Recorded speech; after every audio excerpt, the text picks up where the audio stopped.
स्वागत है आप सभी का अपना उत्तराखंड में। मैं हूं नीलू। करते हैं खबरों की शुरुआत। तो उत्तराखंड विधानसभा सत्र का आज आखिरी दिन है। विपक्ष की मांग पर आज एक दिन के लिए सत्र और बढ़ा दिया गया था। सदन में आज कांग्रेस ने नियम 310 के चलते कानून व्यवस्था का मुद्दा उठाया। हरिद्वार में एक बच्ची की दुष्कर्म के बाद हत्या कर दी गई थी और इसी मामले को लेकर विपक्ष ने चर्चा की मांग की। संसदीय कार्य मंत्री मदन कौशिक ने विपक्ष को भरोसा दिया कि डीआईजी गढ़वाल के नेतृत्व में एक अतिरिक्त टीम बनाई जाएगी।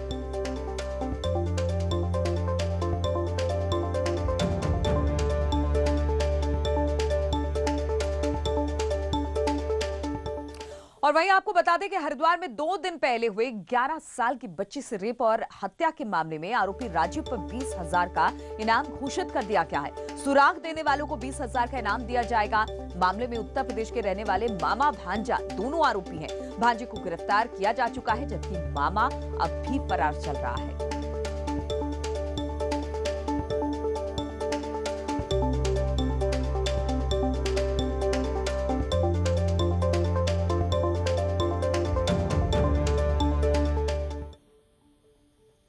और कांग्रेसी नेताओं ने आज महंगाई के विरोध में विधानसभा के बाहर धरना प्रदर्शन किया। कांग्रेस नेता रसोई गैस के कटआउट लेकर अपने साथ आए थे और सिलेंडरों की कीमत को लेकर विरोध किया। इसके साथ ही 2 दिन पहले हरिद्वार में एक बच्ची के साथ रेप और हत्या के मामले में भी कांग्रेस ने सरकार को घेरा।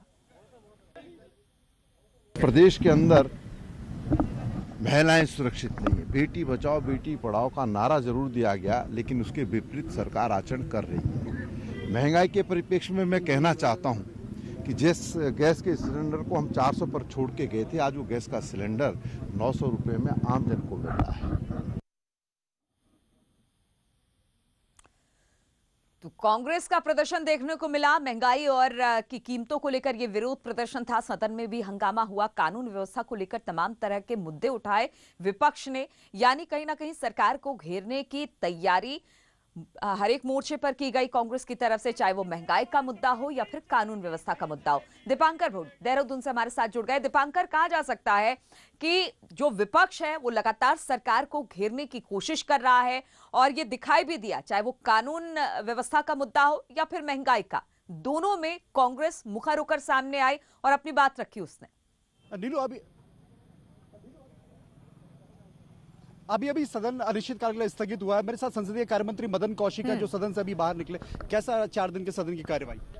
4 दिन का ये सत्र कामकाजी सत्र रहा है। सरकार ने अपना पूरा सरकारी जो काम था हमारा उसको भी पूरा किया है। साथ साथ विपक्ष के लिए भी पूरे अवसर रहे हैं कि वो जन समस्याओं को लेकर उठाएं और लगातार अगर मैं देखूं तो लगभग 20 से ज़्यादा बड़ी समस्याएं विपक्ष ने उठाने का काम किया। सरकार ने बखूबी सबका उत्तर दिया है। आज सदन में एक महत्वपूर्ण निर्णय सरकार ने लिया है। हरिद्वार में जो एक बहुत बड़ी दरिंदगी हुई है, जिन दरिंदरों ने एक हमारी उस नाबालिग बच्ची के साथ इस प्रकार का कार्य किया है, उनके लिए सरकार ने डीआईजी गढ़वाल के निर्देशन में एक टीम का गठन किया है। वो टीम केवल जाँच ही नहीं करेगी, अपितु उन दरिंदों तक फांसी तक पहुँचाने तक न्यायालय में पैरवी भी वही टीम करेगी। साथ साथ फास्ट ट्रैक कोर्ट के लिए कार्रवाई के लिए टीम को कहा गया है।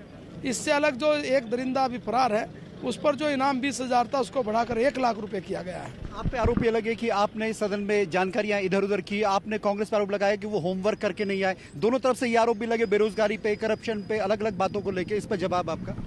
इसका मूल्यांकन तो मीडिया ही कर सकता है ठीक प्रकार से। जो उन्होंने कल सवाल पूछा, मैंने तो संबंधित संस्था से आरबीआई से पता करवाया, वही जवाब दिया। जो उन्होंने परसों पूछा वो मैंने संबंधित संस्था से पता किया, जो सवाल आया। अगर उनके वो कहते हैं कि हमने अखबार से पढ़ा या कहते हैं आंकड़ों में हेरफेर हो गई, ये तारीख लिखने में गलती हो गई, तो वो तो उनका काम है। जो तारीख वो देंगे उसी आधार पर सरकार जाँच कराएगी। लेकिन कोई बात नहीं, जब उन्होंने इस चीज़ को मान ही लिया है तो हम कहेंगे ठीक से वर्क हो तो अच्छा रहेगा। अगली मुलाकात गैरसैंण में होगी सत्र की? देखते हैं। मतलब क्योंकि पिछले सत्र में, बजट सत्र में घोषणा हुई थी राजधानी बनाने की, तो 2021 का सत्र हमें वहां देखने को मिलेगा। निश्चित रूप से ये प्रयास रहेगा। प्रयास रहेगा। तो नीलू, ये संसदीय कार्य मंत्री मदन कौशिक जिन्होंने साफ तौर पे कहा कि सरकार अपना पक्ष रखने में कामयाब रही, विपक्ष ने जो बातें कही उसका जवाब भी विपक्ष को मिला, और ये बात अब जनता को तय करनी है या फिर मीडिया को तय करनी है कि कौन किस पर भारी पड़ा। लेकिन अब शीतकालीन सत्र यहाँ पर समाप्त हुआ और अब गैरसैंण में क्या अगला बजट सत्र होगा, क्योंकि बजट सत्र में ही 4 मार्च को मुख्यमंत्री त्रिवेंद्र सिंह रावत ने इसी साल घोषणा की थी राजधानी बनाने की, उसकी अधिसूचना जारी होती है। तो अब अगर कोई सत्र होगा तो बतौर राजधानी, जो ग्रीष्मकालीन राजधानी गैरसैंण, तब वहां पर होगा। तो इसका इंतजार रहेगा नीलू। पर फिलहाल आज यहाँ पर 4 दिन के सत्र की समाप्ति और अब आगे जो राजनीतिक हलचलें रहेंगी और साल 2021 का इंतजार। बिल्कुल दीपांकर, तो कहा जा सकता है 4 दिन का सत्र समाप्त हो गया, लेकिन अपने पीछे बहुत सारी बातें। विपक्ष का कहना था कि सरकार बहुत सारी बातों का जवाब नहीं दे रही है, लेकिन सरकार का कहना है कि हमने कोशिश की है कि विपक्ष के जो भी मुद्दे हैं हम उसको वहीं पर खत्म करें। बहुत बहुत शुक्रिया आपका दीपांकर हमारे साथ जुड़ने के लिए। और देहरादून से बड़ी खबर है, यहां पर बीजेपी विधायक महेश नेगी आज सीजीएम कोर्ट में डीएनए टेस्ट के लिए नहीं पहुंचे। सैंपल देने के लिए महेश नेगी ने अभी 15 दिन का और वक्त मांगा है। आज कोर्ट में महेश नेगी को डीएनए टेस्ट के लिए अपना ब्लड सैंपल देना था, लेकिन महेश नेगी ने देर रात तबीयत खराब होने का हवाला दिया और कोर्ट से 2 हफ्ते का समय मांगा, जिस पर कोर्ट ने 11 जनवरी को अगली तारीख दी है। अब 11 जनवरी को महेश नेगी का ब्लड सैंपल लिया जाएगा। विधायक के वकील राजेंद्र भट्ट ने बताया कि देर रात विधायक महेश नेगी की हाथ और पीठ में काफी दर्द रहा, उनकी तबीयत भी ठीक नहीं रही। डॉक्टर ने उन्हें 2 हफ्ते का आराम करने को कहा है। विधायक जी जो है यहाँ सत्र के लिए आए थे देहरादून, आज उन्होंने कोर्ट में आना था, लेकिन कल उनकी अचानक तबीयत खराब हो गई। उनकी कमर में और दाहिनी जांघ में दर्द हो रहा बहुत ज़्यादा, तो वहीं आनंद फान को विधानसभा हॉस्पिटल में भर्ती करा के वहीं से डॉक्टर ने उनको 2 हफ्ते के कंप्लीट रेस्ट का सलाह दी है। तो विधानसभा हॉस्पिटल से ही मेडिकल मेरे पास आया था, मैंने आज कोर्ट से प्रार्थना पत्र दिया है कि 2 हफ्ते के लिए डॉक्टर ने उनको जो है आराम की सलाह दी है, कंप्लीट रेस्ट की, और 2 हफ्ते बाद की डेट कोई लगा दी जाए। तो माननीय न्यायालय ने जो है 11 जनवरी डेट फिक्स की है। अब और कोरोना के खतरे के बीच 10वीं और 12वीं की पढ़ाई चल रही है, लेकिन सरकार को सबसे ज्यादा चिंता बच्चों की है। ये कहना है शिक्षा मंत्री अरविंद पांडे का। उन्होंने कहा कि बच्चों को कोरोना संक्रमण से बचाना सबसे बड़ी चुनौती है। वहीं अरविंद पांडे ने कहा कि बोर्ड की परीक्षाएं तय वक्त पर होगी और इसके लिए बोर्ड की तैयारियां चल रही हैं। जिन बच्चों के बोर्ड के एग्जाम होने कक्षा 10 के, कक्षा 12 के, उन बच्चों के हमने क्लास को खोलने का हमने प्राविधान किया है, और वह भी बच्चों के जो अभिभावक हैं उनकी सहमति के आधार पे। तो हमारे अधिकांश बच्चे आ गए और हमारे अध्यापक भी उन बच्चों को शिक्षा देने का काम कर रहे हैं। आज भी हमारे बोर्ड के अधिकारी आगामी बोर्ड की परीक्षा को समय पर कराएं, इसके लिए वह बिल्कुल सक्षम है और तैयार है। और स्वामी सुंदरानंद जी के निधन पर मुख्यमंत्री त्रिवेंद्र सिंह रावत ने गहरा शोक व्यक्त किया है। मुख्यमंत्री ने ट्वीट किया कि परम पूज्य सुंदरानंद जी के ब्रह्मलीन होने पर विनम्र श्रद्धांजलि और कोटि कोटि नमन। स्वामी जी सच्चे मायने में हिमालय के योगी थे। उन्होंने हिमालय की दिव्यता, पवित्रता और सुंदरता को अपने कैमरे के माध्यम से दुनिया के सामने रखा। उनके द्वारा स्थापित गंगोत्री स्थित तपोवन, हिरण्य गर्भ आर्ट गैलरी और पुस्तक Himalaya through a lens of a sadhu विश्व को एक अनुपम देन है। उनका पूरा जीवन हिमालय को समर्पित रहा। वे हम सभी के लिए सदैव प्रेरणा स्रोत बने रहेंगे। और कोटद्वार में इन दिनों थल सेना भर्ती चल रही है। 22 दिसंबर से शुरू हुई थल सेना की जो भर्ती है वो 2 जनवरी तक चलेगी। हालांकि इस दौरान सैन्य अधिकारियों के सामने कोविड से बचाव एक बड़ी चुनौती बन चुका है। गढ़वाल के 12 युवक अभी तक कोरोना पॉजिटिव पाए गए हैं। हालांकि गनीमत ये रही कि सेना को इसकी सूचना समय पर मिल गई और युवकों को भर्ती में शामिल होने से पहले ही आइसोलेट कर दिया गया। जो पॉजिटिव रिपोर्ट जिन 10 लड़कों की आई थी रुद्रप्रयाग से, वो सूचना हमको पहले ही मिल चुकी थी रुद्रप्रयाग सीएमओ से, और उन लड़कों को बाकी कैंडिडेट से मिलने से पहले ही आइडेंटिफाई कर लिया गया, आइसोलेट कर लिया गया और क्वारंटीन के लिए भेज दिया गया। बातचीत करने के लिए अनुपम कोटद्वार से हमारे साथ जुड़ गए हैं। अनुपम, भर्ती तो चल रही है, लेकिन इस बीच खबर ये भी आ गई कि कई अभ्यर्थी इसमें कोरोना पॉजिटिव निकल गए हैं। अब किस तरह से वहां पर भर्ती के दौरान कोविड के नियमों का पालन हो रहा है? देखिए प्रीति, 5वां दिन है भर्ती का और लगातार हर दिन यानी कि 3000 से ज्यादा जो युवक हैं, अभ्यर्थी हैं, वो कोटद्वार पहुंच रहे हैं भर्ती के लिए। जनपदवार भर्ती की जा रही है, लेकिन सबसे बड़ी बात है कि कोरोना काल चल रहा है और सबसे बड़ा खतरा भी रहता है, क्योंकि इतनी बड़ी संख्या में अभ्यर्थी कोटद्वार पहुंच रहे हैं। अगर उनमें से कोई भी संक्रमित युवक होता है तो संक्रमण जो है वो फैलने का खतरा बड़ा बना रहता है। तो इसी बीच जो जनपद में जो कोरोना टेस्टिंग हो रही है, इसीलिए सेना की ओर से कोरोना की नेगेटिव रिपोर्ट के बाद ही ग्राउंड में एंट्री दी जा रही है। और स्क्रीनिंग सबसे बड़ी बात है कि जो कोई भी युवक अगर भर्ती में पहुंचता है तो 1 बाय 1 उनकी स्क्रीनिंग की जा रही है, उनका टेस्ट किया जा रहा है, ताकि किसी में भी अगर कोरोना का संक्रमण पाए जाते हैं या उनका टेम्परेचर उनका बढ़ा हुआ पाया जाता है तो उनको तुरंत से उनकी छटनी की जा सके। इसी तरीके से रुद्रप्रयाग के 10 जो युवक है उनमें कोरोना की पुष्टि हुई है। हालांकि जो जनपद जब वो निकले थे तो सीएमओ रुद्रप्रयाग की ओर से सेना के अधिकारियों को इसकी बाबत जानकारी दे दी गई थी कि वो लड़के कोरोना पॉजिटिव है और उन्हें सेना की भर्ती से दूर रखा जाए। जी कोविड के हर नियमों का पालन हो, लेकिन अभ्यर्थी हैं जो वहां पर पहुंचे हैं और कोरोना पॉजिटिव हुए हैं, हालांकि उनको आइसोलेट कर दिया गया। बहुत बहुत शुक्रिया आपका अनुपम। और प्रयागराज कुंभ की तर्ज पर हरिद्वार कुंभ में भी फर्जी संतों पर प्रतिबंध लगाया जाएगा। अखाड़ा परिषद के अध्यक्ष नरेंद्र गिरि ने कहा कि हरिद्वार कुंभ में फर्जी संतों को भूमि आवंटित नहीं होनी चाहिए। वहीं अखाड़ा परिषद राज्य सरकार को फर्जी संतों की सूची सौंपेगा। मैं साफ शब्दों में कहता हूं कि कुंभ मेला सनातन धर्म का एक तरह से बहुत बड़ा स्तंभ होता है। वहां से लोग ज्ञान ले जाते हैं। फर्जी महात्माओं का प्रवेश बिल्कुल नहीं होगा। अखिल भारतीय अखाड़ा परिषद प्रयागराज में भी नहीं होने दिया था और सरकार को लिखित हम लोग देंगे जिनके जिनके नाम हम लोगों ने फर्जी किया है वो दाखिल हो मेले में नहीं आएंगे और उन्हें मेले में आना देंगे। और नैनीताल के पाइंस के पास आज सुबह गुलदार के बच्चे की मौत हो गई। बताया जा रहा है कि गुलदार का बच्चा किसी गाड़ी की चपेट में आ गया। मौके पर पहुंची वन विभाग की टीम शव को अपने साथ लेकर गई। फिलहाल ये पता नहीं चल पाया कि गुलदार का बच्चा किस गाड़ी की चपेट में आया।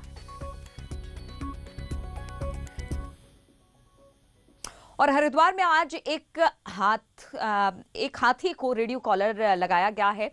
दशोवाला में आज सुबह 8:30 बजे टस्कर हाथी को ट्रंकुलाइज किया गया और रेडियो कॉलर करने के बाद उसे करीब 9:30 बजे के आसपास रिलीज कर दिया गया। आपको बता दें कि कुंभ के चलते उत्पाती हाथियों को रेडियो कॉलर किया जा रहा है, जिससे कुंभ के दौरान उनकी लोकेशन को ट्रेस किया जा सके। और कॉर्बेट टाइगर रिजर्व में 5 बाघों को राजाजी टाइगर रिजर्व में ट्रांसलोकेट किया गया है और ये प्रक्रिया अब शुरू हो गई है। बुधवार रात कॉर्बेट टाइगर रिजर्व से पहले बाघ को ट्रंकुलाइज किया गया, फिर रेडियो कॉलर लगाया गया और आज सुबह 5 बजे उसे राजाजी टाइगर रिजर्व में शिफ्ट कर दिया गया, जहां जंगल में बनाए गए नेचुरल बाड़े में उसे रिलीज कर दिया गया। बाद में इसे इस बाड़े में भी मुक्त कर दिया जाएगा। ट्रांसलोकेट करने का उत्तराखंड में यह पहला मौका है। इस पूरे ऑपरेशन की सफलता से राजाजी टाइगर रिजर्व के अधिकारियों में खुशी का माहौल है। और ऋषिकेश कर्णप्रयाग रेलवे लाइन के पहले स्टेशन योग नगरी ऋषिकेश में काम कर रहे लोग उस समय आश्चर्य में पड़ गए जब उनके सामने एक बारहसिंगा अपनी मस्ती में घूमता हुआ नजर आया।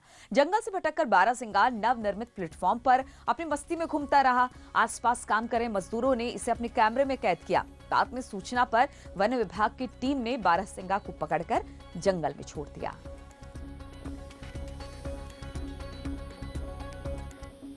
और रुकेंगे छोटे से ब्रेक के लिए, चल लौटते हैं।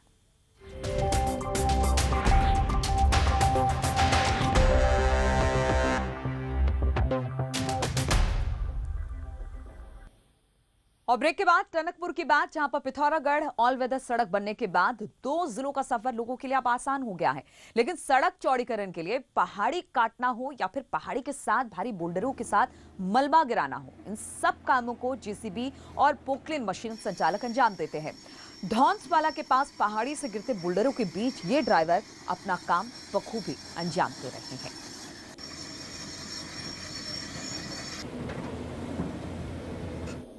कई बोल्डर नीचे चले भी गए हैं। अभी जस्ट पहाड़ रुक जाएगा, फिर हम इसमें अपनी मशीनें और ये लगा देंगे। जस्ट हमारे मशीनें पर खड़े हैं। अच्छा, आप लोग क्या दिक्कत है, खुद भी क्या दिक्कतें महसूस करते हैं यहाँ पर? दिक्कत सब कुछ नहीं, बढ़िया हो रहा है, काम चल रहा है सर। टोटल खोलने में लगे हैं। खुद का जान का खतरा महसूस नहीं होता इन सब में? क्यों नहीं होता सर, अपने देश के लिए तो करना पड़ेगा ना सर।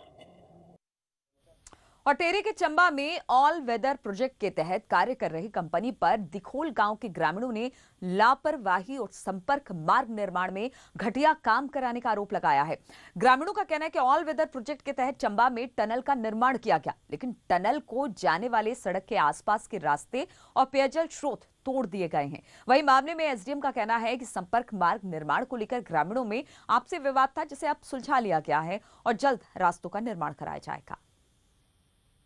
जो टनल के लिए रोड कटी है तो उसमें कई रास्ते क्षतिग्रस्त हो गए थे। अब चूंकि उनका रोड का काम लगभग पूरा होने वाला है, अब रास्ते भी उनको बनाने हैं और जो क्षति हुई है, लोगों की क्षति हुई, उसको भी उनको भरपाई करनी है। वहाँ 2-3 रास्तों में विवाद हो रहा था। एक पक्ष कह रहा था कि यहाँ बने, दूसरा पक्ष कह रहा था यहाँ बने। उसको हमने डिसाइड करवा दिया है। और रुड़की लक्सर मार्ग की हालत काफी लंबे समय से बदहाल है, लेकिन जल्द ही ये मार्ग अब बनने वाला है, जिसके लिए टेंडर स्वीकृत हो चुका है और जल्द ही इस मार्ग का कायाकल्प होने जा रहा है। पिछले काफी समय से इस सड़क की हालत खस्ता थी, लेकिन अब इस सड़क के दिन बहुरने वाले हैं।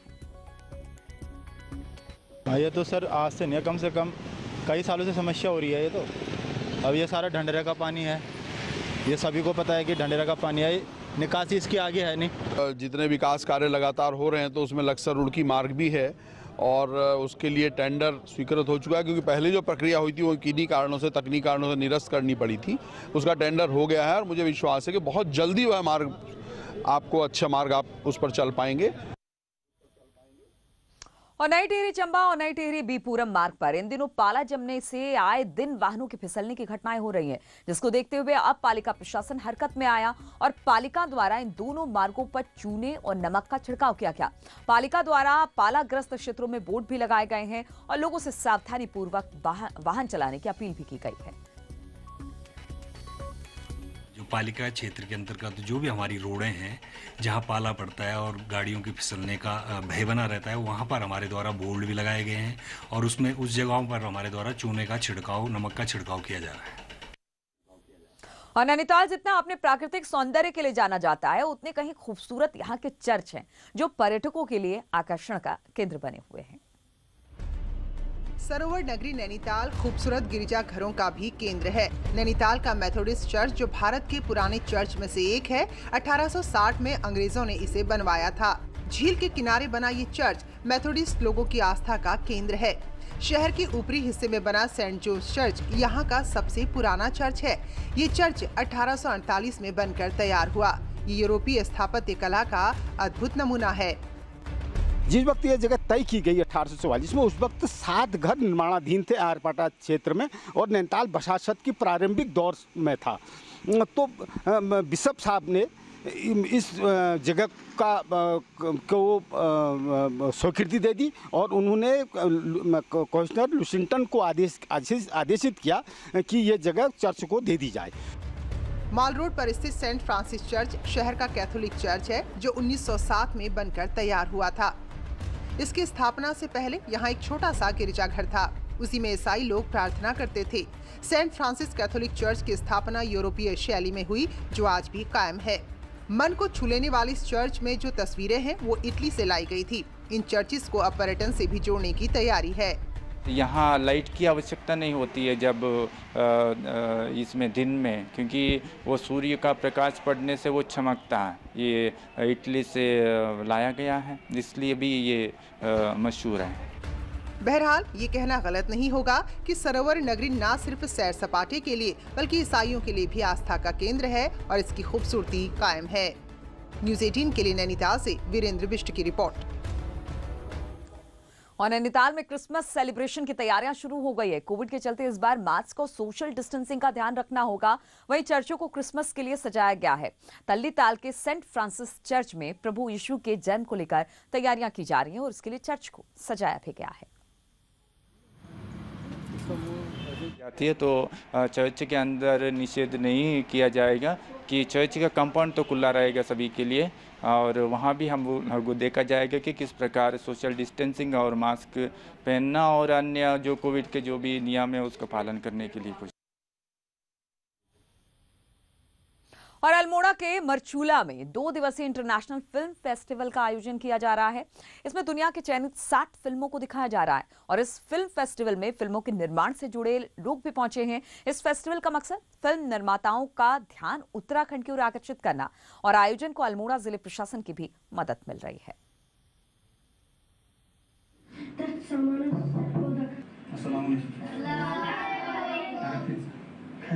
फेस्टिवल के ज़रिए हम यहाँ के लोगों को फिल्म कल्चर के बारे में एक्सपोज कराते हैं और बाहर के लोगों को उत्तराखंड के बारे में हम एक्सपोज कराना चाहते हैं और यहाँ फिल्म कल्चर फैलाना चाहते हैं। इसका मकसद ये है। देखिए, ये जैसे पिछले बार भी कौतिक इंटरनेशनल फिल्म फेस्टिवल हमारा हुआ था, तो उसी सीरीज़ में हमने एक और इवेंट इस साल कराया है यहाँ, और इसको हम एज कर्टन रेजर कर रहे हैं। जो हमारा मरचूला एडवेंचर मीट होनी है 8 से 12 जनवरी की, उसके रूप में हमने इसे करा है।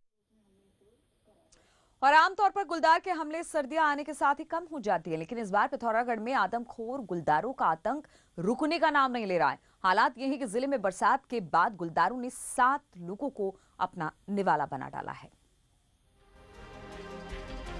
पिथौरागढ़ जिले का शायद ही कोई इलाका हो जहां आदमखोर गुलदार का खौफ न हो। मुख्यालय से सटे इलाकों के साथ ही बेरीनाग, देवलथल, सुवालेक और गोरंग देश में गुलदार ने अपनी दहशत पूरी तरह कायम की है। इन इलाकों में बरसात के बाद 7 लोगों की जिंदगी गुलदार के हमले में जा चुकी है। यही नहीं, दर्जन भर से अधिक लोग गंभीर रूप से घायल भी हो चुके हैं। केंद्रीय वन एवं पर्यावरण मंत्रालय ने भी माना है कि गुलदारों की संख्या में खासा इजाफा हुआ है। तो जनरली सितंबर अक्टूबर की में घटनाएं ज़्यादा घटित होती हैं और ज़्यादा आतंक रहता है। ऐसा नहीं है कि ये दिसंबर या जनवरी में घटनाएं घटित ही न हो, ऐसा संभव भी नहीं है। सर्दियों के सीजन में गुलदार के हमले नहीं के बराबर होते थे, लेकिन पिथौरागढ़ में बीते हफ्ते 2 महिलाएं गुलदार का निवाला बनी हैं, जबकि वन विभाग ने अब तक 3 आदमखोरों को मौत के घाट भी उतार दिया है। माना जा रहा है कि गुलदार के लिए जंगली जानवरों के मुकाबले इंसान सबसे सॉफ्ट टारगेट हो गया है। आकस्मिक तौर पर जब एकदम लेपर्ड और मनुष्य एकदम आमने सामने आ जाता है, तो ऐसी में वो एक कमजोर व्यक्ति को लेपर्ड के द्वारा उस पर आक्रमण कर लिया जाता है। लगातार बढ़ती गुलदारों की संख्या और इंसान तक उसकी आसान पहुंच कई दिक्कतों की वजह बन गई है। खासकर पहाड़ी इलाकों में गुलदार से लोग खौफजदा तो हैं ही, साथ ही उनकी दिनचर्या भी इस खौफ की भेंट चढ़ रही है। न्यूज़ 18 के लिए पिथौरागढ़ से विजयवर्धन उप्रेती की रिपोर्ट। तो इन तमाम खबरों के साथ इस बुलेटिन में फिलहाल इतना ही। रुकेंगे छोटे से ब्रेक के लिए, लेकिन ब्रेक के बाद भी लगातार यहाँ खबरों का सिलसिला जारी है।